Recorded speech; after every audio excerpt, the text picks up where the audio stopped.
오늘도 하나님께서 저와 여러분이 주시는 말씀은 잠언서 10장 1절 이하의 말씀을 통하여 반이여 대조를 보라 하신다는 말씀의 제목으로 하나님의 말씀이 선포될 때 하나님의 목적 계획 뜻이 잘 들려져서 그 말씀에 순종할 때 주시는 참복을 마음껏 누리시는 저와 여러분 되기를 주의 이름으로 축원합니다.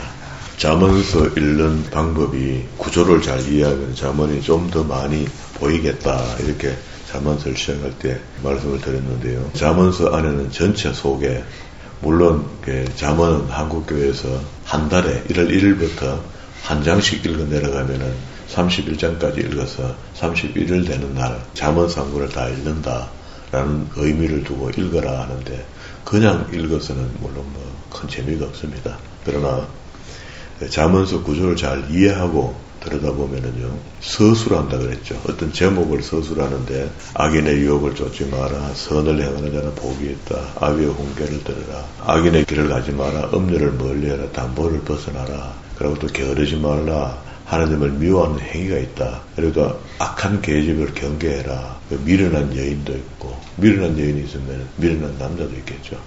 이렇게 해서 16가지 정도 주제를 서술해서 설명해 줬거든요. 그러면은 내가 사는 동안에 16가지의 주제에 걸리는 삶, 궁금한 게 있다든가, 내게 부족한 게 있다든가, 이렇게 되면은 그 16가지 주제를 우리 구조표를 보면은 잘 이렇게 정리해 놨거든요. 그러니까 그걸 보고, 이게 내가 부족하면 여기 이 부분에 대해서 좀 집중적으로 읽어봤으면 좋겠다고 읽어보면 되겠죠. 그래서 지혜자 솔로몬이 지혜를 얻고 난 뒤에 주변에 많은 나라에서 신하들을 보내서 그 지혜의 말씀을 기록해가 와갖고 각자 지방의 왕들이 그걸 들었다 하거든요. 되뇌게 봤다 하거든요. 그런 것처럼 우리도 지금은 많은 검언을 안 줘도 우리 성경책에 다 기록해 놨으니까 기록해 놓은 것들을 제목별로 내가 미련하다고 느껴졌을 때, 어리석다고 느껴졌을 때 그 주제를 솔로몬이 어떻게 서술했는가를 한번 살펴보는 겁니다.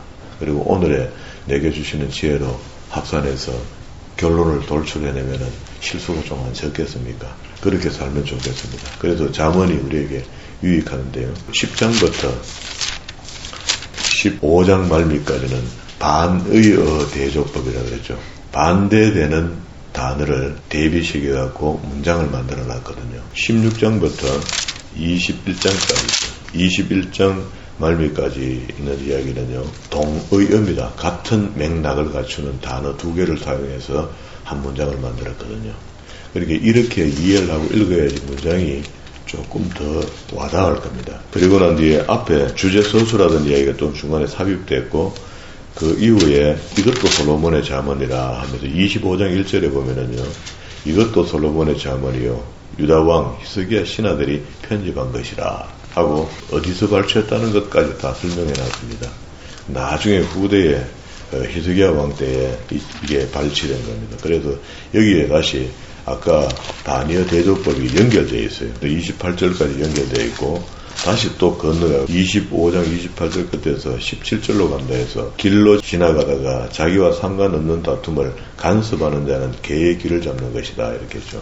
그러니까 쓸데없는 일에 간섭하는 것이 마치 괴의 길을 잡으면요, 손이 물립니다. 위험을 당한다는 이야기를 이렇게 하거든요. 그러니까 이것도 역시 동의어 대조법입니다. 26장 17절부터 29장 말미까지 추가된 동의어 대조법이 추가로 또 뒤에 붙어 있거든요. 구조를, 이렇게 되었구나 하고 책을 이해하고 읽으면은 혼선이 없죠. 그리고 또 우리는 책 한 번 읽는데 의의를 두니까 자꾸 한 번 읽고 두 번 읽고 이렇게 얘기하는데 한 번을 읽어도 제대로 설명을 듣고 읽으면 훨씬 더 유리하잖아요. 다시 본문으로 돌아왔습니다. 그 본문으로 읽었던 양이 12절까지인데요.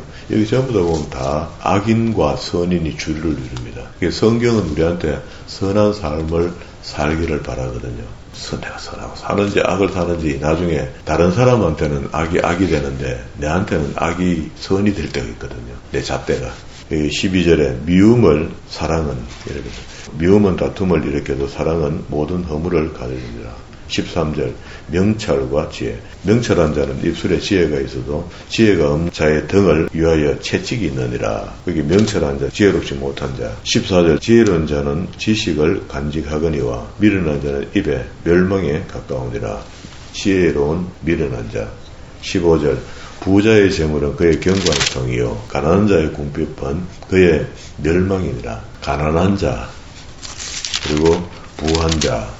16절에 의인의 수고는 생명에 이르고 악인의 소득은 죄에 이르니라. 그게 의인과 악인. 훈계를 지키는 자는 생명의 길로 행하여도 징계를 버리는 자는 거듭 가느니라. 누가 머득할 때 그걸 잘 받아들이는 사람이 있고 그걸 갖다가 대충 여기는 사람이 있다. 지금 우리가 하나님의 진리의 말씀을 듣고 배우는 사람들이니까 이렇게 하면 되겠죠. 어떨 때는 우리한테 지식의 말씀, 지혜의 말씀도 되고 다 좋다 하지만 어떨 때는 훈계가 될 때는 마음이 우리 속에서 반하는 마음이 생길 때 있잖아요. 그럴 때 지혜롭게 잘해야 된다. 징계를 버리지 마라. 18절 감추는 자는 중상하는 자는 19절에 말이 많으면 허물을 명키 어려우나 그 입술을 제어하는 자는 지혜가 있느니라. 성경은 여러 군데 말이 많으면 실수가 많다 이렇게 이야기하거든요. 이게 말이 많다는 것은 안 해도 될 말을 많이 하는 걸 이야기하는 겁니다. 이게 할 말만 또 하면 사람이 무슨 재미로 삽니까? 그래서 할 말을 해도 또 필요 있는 말들을 많이 하면 좋겠죠. 그래도 말수를 줄이면 실수 적은 그건 분명합니다. 20절 의인의 혀는 순원과 같으니와 악인의 마음은 가치가 적으니라. 이게 악인과 의인. 21절 의인의 입술은 여러 사람을 교육하나 미련한 자의 지식은 지식이 없어 죽느니라. 의인과 미련한 자. 여호와께서 주시는 복은 사람을 부하게 하고 근심을 겸하여 주지 않는다. 스토리 자체가 상반된다.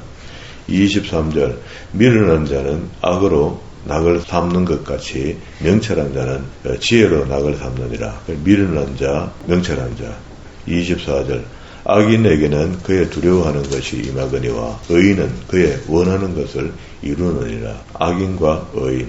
해오리 바람이 지나가면 악인은 없어져도 의인은 영원한 기초같이 있다. 그게 이제 우리 신앙생활 하다가 반석 위에 세워진 집과 모래 위에 세워진 집을 예수님께서 설명했잖아요. 그러면 우리가 지금 하루를 살아도 내가 반석 위에 나를 얹어놓은가 아니면 모래 위에 내가 얹혀있는가 본인이 보면 압니다. 그러면 여기 오늘 악인과 의인 이렇게 했는데 우리는 악인이 될 수 없을 것 같아도요. 성경은 그런 것들을 모래 위에 세우는 사람을 악인이란다. 악인. 잘못된 사람이라 이렇게 얘기하거든요. 그래서 그걸 깨닫는 순간에 돌아서면 됩니다. 또 우리 기독교 종교가 좋다는 게 예수 그리스도의 이름으로 회개할 수 있는 종교거든요. 회개하고 나면 제자리에 돌아오는 겁니다. 돌아와서 재출발할 수 있거든요. 지금까지 있었던 거 전부 다 책임지고 새로 시작하라 하면 그 시작할 사람은 아무도 없거든요. 그러니까 지금부터 다시 해라. 다시 시작하자. 라는 의미가 회개가 된다는 겁니다. 회개하고 난 뒤에 다시 시작하면은 앞에 있는 것들을 하나님께서 없이 하지는 않는데 보응으로 용납해 준다는 겁니다. 26절 게으른 자는 그 부리는 사람에게 마치 이에 식초 같고 눈에 연기 같다. 식초를 갖다가 이빨을 담궈놓으면 이빨이 물러지는 것처럼 그럼 또 연기가 눈에 들어오면 표시는 안 나는데 괴롭잖아요. 27절 여호와를 경외하면 장수하고 우리 오래 살라고 이것저것 먹는데 그것보다 명약이 있다. 하나님을 경외하는 것이다. 하나님 뜻대로 사는 것이다. 하나님 뜻대로 살다가 우리가 봤을 땐 빨리 죽는 것 같아도 그게 그 사람한테는 장수하는 거다. 그래 보면 되겠죠. 28절 의인의 소망은 즐거움을 이루어도 악인의 소망은 끊쳐진다. 우리가 봤을 때는 악인은 더 잘 되는 것 같아도요. 길이를 재보면 의인이 훨씬 더 잘 됩니다. 여호와의 도가 정직한 자에게는 산성이요 행악하는 자에게는 멸망이 된다. 여호와의 도. 우리가 이 완성된 도라는 게 성경 창세기부터 계시록까지 전부 다 합니다. 그러면 이 말씀들을 배우는 것이 아무나 배우면 다 진리로 가는가? 그렇지 않습니다. 악인은 배워도 안 돼요. 원래 악인이라는 것이 하나님의 관점에 봤을 때는 예정된 자가 있고 예정받지 않는 자가 있잖아요. 구원받은 사람이 있고 구원받지 않는 사람이 있거든요. 그런데 교회 안에는요. 양과 염소가 한몫 돌아 있거든. 염소와 양이 한몫 돌아 있고 그걸 예수님께서는 가라지와 알곡이라 했습니다. 마지막 날까지 놔두라 했습니다. 그래서 섞여 살도록 되어 있습니다. 여기 지금. 교회 안에 구원받을 사람과 구원받지 못할 사람이 섞여 사는 것을 용납했단 말입니다. 왜 그러나 하면 축정이 꼽다가 알곡 다친다. 놔둬라. 하고 둔 건데 그러면 누가 하나님의 예정에 의해서 구원의 때가 돼서 구원받았는가? 그럼 언제부터 우리는 그렇게 예정되었던가 하는 것을 증명해주는 책이 에베소서거든요. 교회론. 내가 교회에서 알곡으로 살고 있는지 쭉정이로 살고 있는지 스스로 자기가 자기를 보면 알 수 있도록 되어 있습니다. 그런데 예정 안 된 사람이 예정받은 사람처럼 구원받은 사람처럼 그 떠가가 앉아있으면요 표시가 안 납니다. 그게 염소가 양의 가죽을 덮어서고 있거든요. 그 표시가 안 난다고. 목사도 똑같습니다. 그게 에베소서 보면은요, 에베소서 1장에 있어요. 그게 우리가 언제 예정되었고 구원받게 되는지 구원의 논리가 여기 있다고. 교회 들어온 사람들. 예, 그걸 에베소서는 신령한 복이라 했는데요. 1장 3절입니다. 찬송하리로다. 하나님 곧 우리 주 예수 그리스도의 아버지께서 그리스도 안에서 하늘에 속한 모든 신령한 복을 우리에게 주시되, 우리는 복을 묵고 사는데 편하면 그 복이라는데 성경은 이런 복을 이야기합니다. 곧 창세전에 그리스도 안에서 우리를 택한다. 창세전에 구원받을 사람은 다 하나님께서 인지해서 택해놨다. 이게 복이라는 겁니다. 이걸 인지하고 이걸 아는 사람. 우리로 사랑 안에서 그의 거룩함에 차닥하. 내가 거룩하니 너희도 거룩하라. 구약에서 이야기했죠. 그 레위기에서 이야기한 거거든요. 그 말씀이 신약에 그대로 전가되어 있습니다. 오늘도 우리가 대충 사는 게 아니고요. 내가 거룩하니 하나님께서 너희 거룩해라는 겁니다. 거룩하고 흠이 없게 하시려고 그의 기쁘신 뜻대로 우리를 예정하사 이 땅에 살아나가는 동안에 예정된 사람들이 하나님 안에 산다는 것, 그리스도 안에 산다는 것, 성령 안에 산다는 것은 거룩하고 흠이 없게 살아간다는 겁니다. 그리고 또 예수 그리스도로 말미암아 자기의 아들들이 되게 하셨으니 그게 아빠라고 부를 수 있도록, 아버지로 부를 수 있도록 허락받은 사람이다 우리가. 이는 그가 사랑하시는 자 안에서 우리에게 거저 주시는 바, 이걸로 돈 받고 미리 샀어오고 그런 것도 아니다. 아무것도 모르는 우리에게 그를 예정해 줬다. 구원을 주셨다는 거죠. 거저 주시는 바 그의 은혜와 영광을 찬송하게 하려는 것이다. 이 영광을 찬송하게 하는 삶이, 이걸 출애굽기 19장 시내산에 처음 도착했을 때 하나님께서 이스라엘 백성들에게 약속을 처음 줄 때 약속한 게 있거든요. 19장 5절 세계가 다 내게 속하였나니 너희가 내 말을 잘 듣고 내 언약을 지키면 너희는 모든 민족 중에 내 소유가 되겠고, 일단 우리가 하나님의 친백성이 되어야 되는 겁니다. 여기에는 전부 다 예정된 사람만 들어가는 거예요. 그런데 마지막 우리 결실을 거둘 때, 추수할 때 보니까 거기는 알곡도 있고 쭉정이도 들어있더라는 겁니다. 세월이 지나고 난 뒤에 보니까 너희가 내게 대하여 제사장의 나라가 되고 거룩한 백성이 되라 하죠. 내가 거룩한 너희도 거룩하라. 이게 하나님의 전제입니다. 우리가 이 땅에 살아나가는 동안에 선으로 악을 이겨야 되지 악으로 악을 이길 수가 없어요. 그러면 안 돼. 너는 이 말을 이스라엘 자손에게 전할지니라 했는데, 이 이스라엘 백성들이 자기들의 신인 줄 알고 이걸 안 가르친 게 다른 사람들한테 안 가르치니까 전도가 안 되는 거죠. 그래서 그걸 이제 나중에 개신교도가 나오면서 신약 성경에서 이제 이 거룩함이 이방 민족들에게도 거룩함이 통하기 시작한 거예요. 그걸 이제 베드로가 다시 베드로전서 한 봐요. 이 두꺼운 책을 다 기록하고 난데 그 과정 안에 온갖 구원의 이야기가 다 들어있죠. 들어있는데 베드로전서 2장에 보면은요, 베드로가 우리가 봤을 때는 그 사람이니까 되게 무식한 사람같이 느껴졌잖아요. 우둔한 사람처럼. 그런데 주님을 만나고 3년 반을 따라다니면서 지혜의 말씀을 듣고 눈머리가 터진 것 같아요. 베드로전서 후서는 짧지만은 그 속에 구약의 말씀들을 굉장히 많이 인용합니다. 그 짧은 책에 구약의 말씀을 그렇게 많이 인용했다는 것은 구약을 모르고 인용할 수 없거든요. 구약의 말씀을 탐독한 것 같아요, 베드로가. 그래서 결론을 내린 것이 아까 19장 5절과 6절의 말씀에 결론을 이렇게 내린 겁니다. 2장 4절에 사람에게는 버림바 되었으나 하나님께는 택하심을 입은 보배로운 산돌이신 예수께 나아가 너희도 산돌같이 신령한 집으로 세워지고 예수 그리스도를 말미암아 하나님이 기쁘게 받으실 신령한 제사를 드릴 거룩한 제사장이 되라 하죠. 이걸 보고 우리가 한간에 개신교 교회에서 왕같은 제사장이 됐다 하고 타령을 한 겁니다. 거의 성경을 전부 다 안 가르치고요, 부분만 가르치게 되면 그 타령밖에 안 되는 거거든. 전부 다를 가르치고 의미를 설명해 주면은 다행인데 그렇게 안 가르쳤단 말이에요. 그래서 거룩한 제사장이다 하고 아이들이 막 그걸 배워갖고 왕같은 제사장을 다니는데 왕같은 제사장이 되어지면 권리와 의무를 다 해줘야 되는 거잖아요. 그래서 의무는 하지 않고 권리만 자꾸 찾기 시작하는 거라. 교회에서. 그러니까 엉망되는 거죠. 반쪽은 있고 반쪽은 없으니까. 요 말씀을 인용하는데요. 시편 118편 22절에 있는 말씀, 이사야 28장 16절에 있는 말씀을 먼저 인용하는데요. 성경에 기록되었으되 보라 내가 택한 보배로운 모퉁이 돌을 시온에 두노니 하는데 이게 예수님입니다. 예수님. 산돌. 여기 부딪히면 죽는단 말이에요. 구원되든지 죽든지 둘 중에 하나다. 그래서 시온에 두노니 시온성 이렇게 하죠. 그를 믿는 자는 부끄러움을 당치 아니리라 하셨으니 이사야 28장 16절에 있는 말씀을 인용했고요.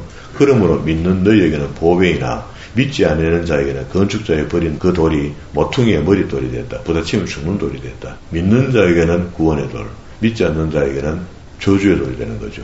그래서 시편 118편 22절의 말씀을 7절 말씀을 인용했고요. 그리고 또한 부딪히는 돌과 걸려 넘어지게 하는 바위가 되었느니라. 그 이사야 8장 14절에 있는 말씀을 다시 인용했습니다. 이게 베드로가 이렇게 인용합니다. 하였느니라 그들이 말씀을 순종하지 아니함으로 넘어지나니 이는 그들을 이렇게 정하신 것이라. 그렇게 순종하라는 이야기죠. 순종 안 하면 넘어간다. 지금도 넘어가고 있습니다. 그러나 너희는 택하신 족속이요. 그렇게 하나님의 택한 백성들 이런 말이죠. 왕같은 제사장들이요. 앞에 들어본 말 같죠.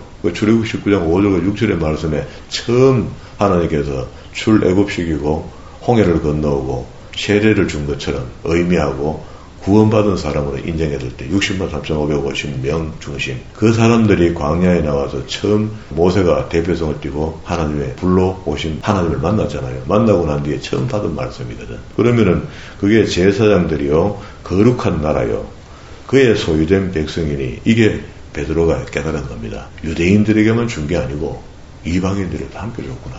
이는 너희를 어두운 데서 불러내어 어두운 데서 우리 놔두면 다 지옥 갈 뻔했잖아요. 그런데 그 중간에 예수 그리스도를 통해서 구원받을 수 있도록 길을 따로 여셨다 하나님께서 그의 기이한 빛에 들어가게 하신 이의 아름다운 덕을 선포하게 하려 하심이라. 너희는 전에는 내 백성이 하나님 백성이 아니더니 이제는 하나님의 백성이 되었다는 거예요. 그러니까 거룩한 백성이 되었으니 이제 달리 살아야 된다. 거룩하게 살아야 된다. 성도로 살아야 된다. 믿는 자로 살아야 된다 하는 것은 성경을 중심으로 했을 때 이야기입니다. 세상을 중심으로 해서 착하게 사는 사람 많잖아요. 의롭게 살고 남을 돕고 사는 사람 그것 갖고 구원 못 받습니다. 성경대로 살 때 구원만. 그러면 구약의 첫 번째 주었던 명령이 아직도 여전히 우리에게 그대로 주어져 있죠. 그래서 성경은 우리에게 거룩하게 살아라 하는 겁니다. 그렇게 이제 악으로 살 수 없고 선으로 살 수밖에 없는 겁니다.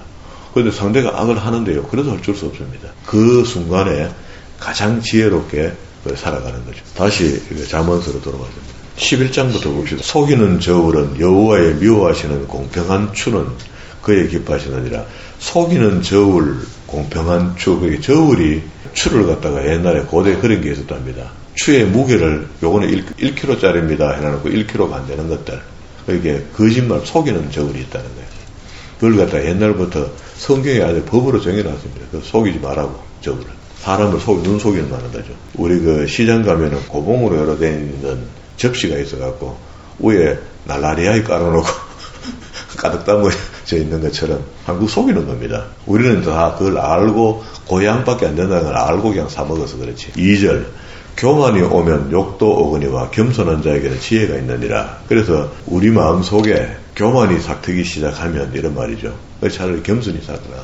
겸손히 살 만한 지혜가 있는데도 불구하고 겸손을 찾지 않고 그렇게 겸손하게 안 살고 교만을 그대로 내가 받아들이면은 그건 나쁜 거죠. 불의한 거죠. 3절에 정직한 자, 사악한 자. 4절에 재물이 진노하는 날에 무익하나 공의는 죽음에서 건진다. 진노받는 것, 공의로움 두 개를 이야기하고요. 완전한 자의 공의는 자기의 길을 곱게 하려니와 악한 자는 자기의 악으로 말미암아 넘어지게 된다. 완전한 자, 악한 자, 정직한 자, 사악한 자. 6절에 정직한 자의 공의는 자기를 건드리려니와 사악한 자는 자기의 악에 잡힌다. 정직한 자, 사악한 자. 7절에 악인은 죽을 때에 그 소망이 끊어지나니 불의의 소망이 없어지느니라. 악인의 소망은 끊어지게 되어 있는데 불의의 소망이 없어진다. 그러니까 정확하게 단어 두 개가 대입되어 있지 않는 것, 의미가 대입되는 게 있거든요. 읽어보면 의인은 환난 날에 구원을 얻으나 악인은 자기의 길로 가느니라. 환난 날, 우리는 성경을 다 배웠기 때문에 마지막 환난 날이 주님이 재림 때죠. 재림 때 구원받을 자고 구원받지 않는 자. 그러게 미리 죽어 있어도 주님이 오시는 그날에 우리는 다 부활하거든요. 그게 부활하고 난 뒤에 다시 천국 갈 사람 천국 가고 지옥 갈 사람 지옥 간다고. 9절에 악인은 입으로 그의 이웃을 망하게 하여도 의인은 그의 지식으로 말미암아 구원을 얻느니라. 악인과 의인. 10절에 의인이 형통하면 성읍이 즐거워하고 악인이 패망하면 기뻐 외치느니라. 11절 성읍은 정직한 자의 축복으로 인하여 진흥하고 악한 자의 입으로 말미암아 무너지는다. 정직한 자, 악한 자. 12절 지혜 없는 명철한. 13절에 두루 다니며 엉뚱한 소리한 한담하는 자는 남의 비밀을 누설하는 마음이 신실한 자는 그런 것을 숨긴다. 그러면 한담하는 자, 신실한 자. 지략이 없으면 백성이 망하여도 지략이 많으면 평안을 누리게 되어 있다. 타인을 위하여 보증이 되는 자는 손해를 당하여도 보증이 되기를 싫어하는 자는 평안하다. 그게 보증 쓰지 마라 하는 것이 성경의 교훈이거든요. 유득한 여자는 존경을 얻고 건면한 남자는 재물을 얻는다. 여자, 남자. 인자한 자는 자기의 영혼을 이롭게 하고 잔인한 자는 자기의 몸을 해롭게 하느니라. 그게 잔인해서 상대에게 테러하는 줄 알았더니 결국 그게 자기한테 돌아간다. 악인의 삭은 허무하되 공의를 뿌린 자의 상은 확실하다. 악의 씨를 뿌릴 것인가 공의의 씨를 뿌릴 것인가, 이거는 뭐 자기가 선택해야 되는 거죠. 19절 공의를 굳게 지키는 자는 생명에 이르고 악을 따르는 자는 사망에 이른다. 공의 이렇게 하면은 이 공의를 우리가 배워야 되는데 하나님의 공과 의, 공의로움과 의로움을 보고 배워야 되는 거죠. 그게 성경에는 온통 하나님의 공의로움과 의로움을 기록해놨거든요. 20절 마음이 굽은 자에게는 여호와께 미움을 받아도 행위가 온전한 자, 굽은 자, 온전한 자. 21절 악인은 피차 손을 잡을지라도 벌을 면치 못하는 것이나 의인의 자손은 구원을 얻게 됐다. 그게 의로운 사람의 끝은 있는데 이 말이죠. 그럼 내가 의롭게 살았다고 내가 다 복을 누리고 살아가는 게 아니고 내가 의롭게 사는 것으로 자식에게도 그 영향이 간다는 이야기입니다. 그게 뭐 죄악이 상속된다 뭐 이런 개념이 아니고 그게 선하게 사는 부모를 보고 사는 자식이 자라는 자식이 바르게 살 수 있다 그런 말이죠. 아름다운 여인이 삼가지 아니하는 것은 마치 돼지 코에 금고리 같다. 그렇게 못생긴 사람이 멋을 되게 지긴 사람 그거는 우리 봐줄 수 있잖아요. 못생겨서니까 좀 치장한다 하는데 아름다운데도 거기다가 또 명품을 갖다 걸고 뭐 이렇게 하면은 그게 마치 돼지 코에 금고리 같다는 게 보기 싫다. 아름다운 건 자체로 아름답다는 거예요. 의인의 소원은 오직 선하나 악인의 소망은 진노를 이룬다. 의인과 악인. 24절 흩어 구제하여도 더욱 부하게 되는 일이 있으나 과도하게 아껴도 가난하게 될 수 있다. 이게 보면은 미련한 사람들의 삶이 그래요. 우리가 미련하다는 소리를 직접 대놓고 못하지만 그 사람 삶을 가만히 들여다보면 참 이 사람 미련하게 사네 하는 생각이 드는 때가 있습니다. 여기 뭐 흩어 구제하고 막 주는데도 불구하고 늘 넉넉하고 줄 게 있는 사람이 있고, 그런데 보세요. 과하게 너무너무 아껴가 막 자린고비처럼 사는데도 가난하게 된다. 우리 이런 거 많이 보거든요. 구제를 좋아하는 자는 풍족하여질 것이요 남을 윤택게 하는 자는 자기도 윤택하여진다. 그러니까 결국 남을 돕는다는 것은 자기를 위해 돕는 겁니다. 결국 끝도 보면 그렇잖아요. 원리가 그렇잖아요. 곡식을 내어놓지 아니하는 자는 백성에게 저주를 받을 것이나 파는 자는 그 머리에 복이 임한다. 애굽에 내려갔던 요셉이 7년 풍요로움, 그게 풍년과 그리고 나머지 뒤에 7년이 기근이 왔죠. 그때에 무사람들이 주변의 나라들이 전부 다 식량 사러 왔잖아요. 돈 들고. 사러 왔을 때 안 팔면 어떻게 됩니까? 그러면 안 된다는 거예요. 그래서 사람들이 지레 굶어 죽도록 이렇게 만들어갖고 영양실조 걸리는데 그러다가 공격해갖고 그 땅 뺏돌고 이러면 아주 죄악이죠. 그러면 안 된다. 선을 간절히 구하는 자는 은총을 얻으려니와 악을 더듬어 찾는 자에게는 악이 임한다. 선을 찾을는지 악을 찾을는지 자기 삶 속에서 자기가 보면 안다. 28절 자기의 재물을 의지하는 자는 패망하려니와 의인은 푸른 잎사귀와 같이 번성한다. 자기 집을 괴롭게 하는 자는 소득은 바람이다. 미련한 자는 마음에 지혜로운 자의 종이 된다. 의인의 열매는 생명나무라. 지혜로운 자는 사람을 얻는다. 의인과 지혜자. 보라, 의인이라도 이 세상에서 보응을 받겠거든. 하물며 악인과 죄인에게 어떻게 그 벌이 안 내리겠노? 그러면 의인과 악인. 우리가 악과 선에 대해서는 충분히 알잖아요. 악, 선, 선악, 선악관. 이거 충분히 구분할 수 있는데도 성경은 그걸 갖다 다 갈라놨거든요. 갈라놓고 다 알게 하는데도 선하게 살래 하면 우리한테 마음속에 반대 생각이 접어들게 되고 또 복잡하게 만드는 이런 상황에 걸리게 되거든요. 걸리게 되는 게 그게 영적입니다. 우리는 혼과 영과 육, 우리 몸이 구성하고 있는 것을 3분법으로 보잖아요. 혼, 영, 육, 몸뚱아리, 사르디코스, 육신. 그리고 이거는 다 한 사람 한 사람 사람의 육신이 있잖아요. 육신 속에 사람에게는 영이 있다 그랬습니다. 그 속에 또 혼도 있대요. 요 3분법으로 되어 있는 게 성경이 우리한테 이야기하는 건데 이 세 가지가 있는데 우리 몸에서 약한 것이 그겁니다. 육신하고 혼하고 사단하고 개입되기가 쉽습니다. 마귀. 이게 마귀도 지금 현실적으로 있거든요. 우리가 안 보이니까 그렇지. 그러면은 영과 성령 하나님, 보혜사 하나님, 보혜사 하나님과 육신과 요 세 개가 연합되면 그 상태가 아주 좋은 상태가 되거든요. 우리는 항상 내 영과 하나님의 보혜사 영, 예수님의 영, 보혜사와 육신과 요 세 개가 연합해서 하나 되어서 선한 일을 행하고 살면은 그 강한 겁니다. 그런데 반대로 거기다가 내 몸속에 이미 구성하고 있는 혼과 육과 두 개가 뭉치게 되면요. 세상 것이 자꾸 하고 싶고 욕심이 자꾸 나고 이런데 거기다 부채질 해주는 게 마귀야.